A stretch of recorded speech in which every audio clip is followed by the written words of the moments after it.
So let's talk about this tweet real quick because I think that this is important for today's case, but also future cases. This tweet says, please, if you are a terminal company and you have a meeting about releasing a video featuring a mouse, stand up and say something. And of course, this is referencing Warp, which is a terminal. And the video is about basically what it says right here, browsing and opening files with a sidebar, copying paths with terminal commands, and so on and so forth. And at first glance, I agree with this. But then I'm thinking to my NeoVim configuration. Now, I don't use it anymore in terms of it's called Nerdtree, but there were many years where I always had, for the most part, a sidebar of all of my directory files and subdirectories. It was really easy to navigate. Now I navigate just through ripgrep and, hopping in and out of things very fast. But still, I'm thinking to myself, there's two sides of this coin, right? On one side, you're thinking, yeah, duh, you shouldn't be implementing non-terminal things into a terminal. But then there's the other side of, well, we did that with things like NeoVim, which is supposed to just be an editor, and yet there's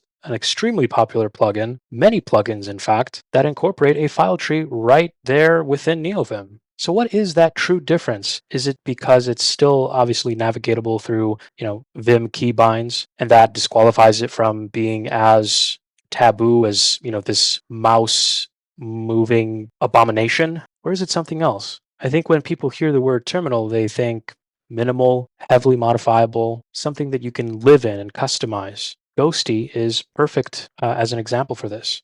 You have the code for Ghosty available to you. You can download it. And I've done this.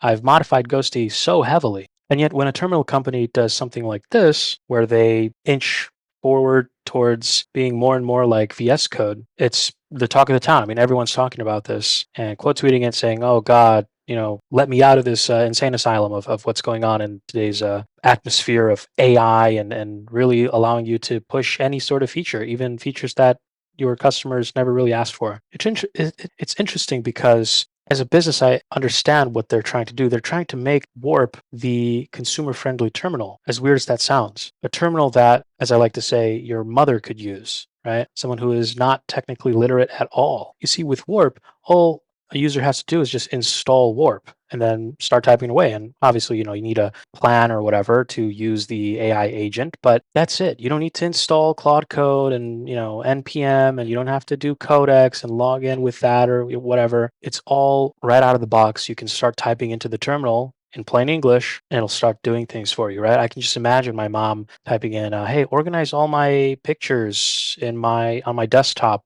put them into proper folders or whatever," right? But yeah, like I said, it's interesting. The reason I'm making this video is this is giving me a pause to think, what am I really implementing into SystemSculpt? I have all these amazing features, right? Embeddings and, obviously chat with your AI locally, offline, online, with cloud models, with the SystemSculpt API, recordings, this, that. I mean, it's just a lot of stuff. And I don't want to be in the position of what we see right here, where someone's questioning, isn't this Obsidian? Isn't this a note-taking app? In the same way, isn't this a terminal? Isn't this supposed to be a terminal? Why are we making it a full IDE? So yeah, just some food for thought. If you're making applications or, I mean, this really applies to anything, workflows, right? With the age of AI, now you can implement whatever you like, but the question is, could you apply those things? Anyway, I would love to hear your thoughts in the comments below. Let me know.